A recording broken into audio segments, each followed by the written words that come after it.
Најпрво да кажам дека денеска имаме чест и задоволство заедно со нашите партнери ОПСЕ и секторот за внатрешни работи да го промовираме прирачникот за лицата без документи, кој што веруваме дека ќе овозможи превентивно да делуваме во насока на смалување на бројот на лицата кои што немаат никаква регистрација во матичната книга на евиденција или пак кои што понатаму во процесот немаат лични документи за идентификација. Самата идеја потегна од тоа што на национално ниво во соработка со ромски информативни центри, во соработка со невладини организации, често пати се адресира проблематиката со лица кои што не поседуваат никаков документ или па не се евидентирани во матична книга на евиденција.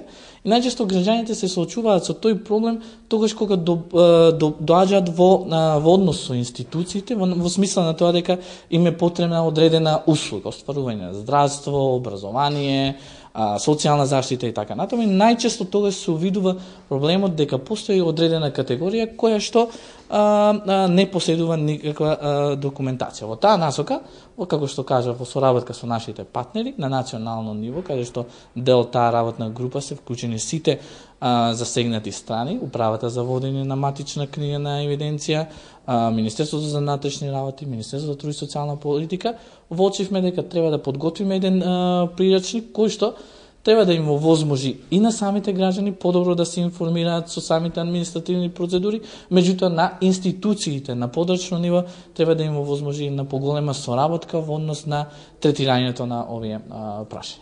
Има ли некаква статистика, точно бројки сигурно нема, меѓутоа од прилика колков е бројот на лицата кои што немаат документи во моментот?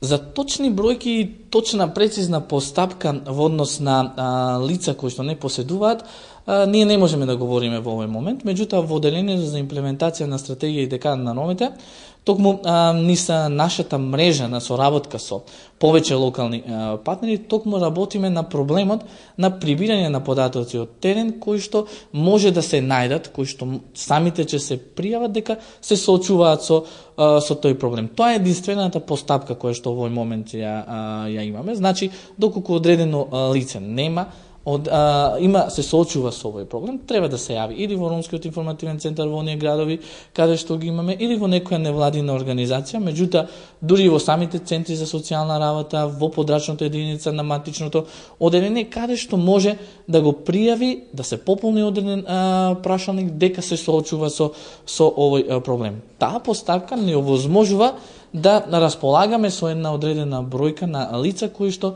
се соочуваат со овој проблем. Тоа за нас е податок дека треба понатаму да работиме во процесуирање на овие предмети. Прилика нема некоја бројка? Со податоците кои што ние располагаме, во кои што воглавно, како што кажа во Одделението за имплементација на стратегија и декада на ромите, оние податоци што ги прибираме, воглавно се однесуваат на припадници од ромската заедница и според тој податок ние имаме некаде околу 550 лица кои што во овој момент се најдени на терен како лица кои што се соочуваат со овој проблем.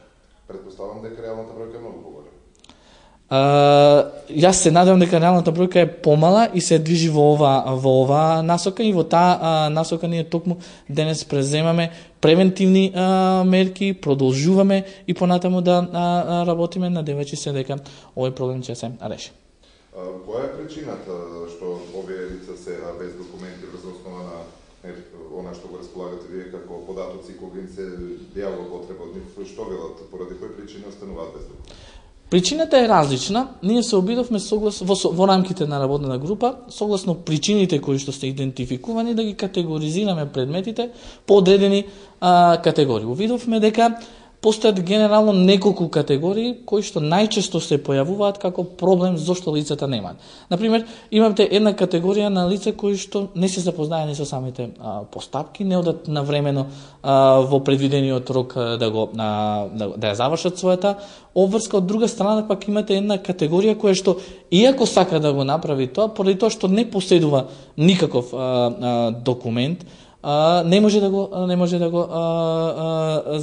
ја заврши процедурата поврзана со евиденција на лица во матична книга. Согласно тие категории ние се обидуваме да адресираме и одредени мерки. Морам да кажам дека самиот проблем е комплексен, подразбира и меѓусебна координираност на самите институции, пред се на Центарот за социјална работа, Управата за водење на матична книга на евиденција, Секторот за внатрешни работи, Оделението за ваѓање на лична карта, државјанство, странци и така натаму. Со таму до тоа што ги напоменав, повеќето институции укажува можеби да претпоставите и на причините поради кои што тие не се и евидентирани во матична книга на евиденција.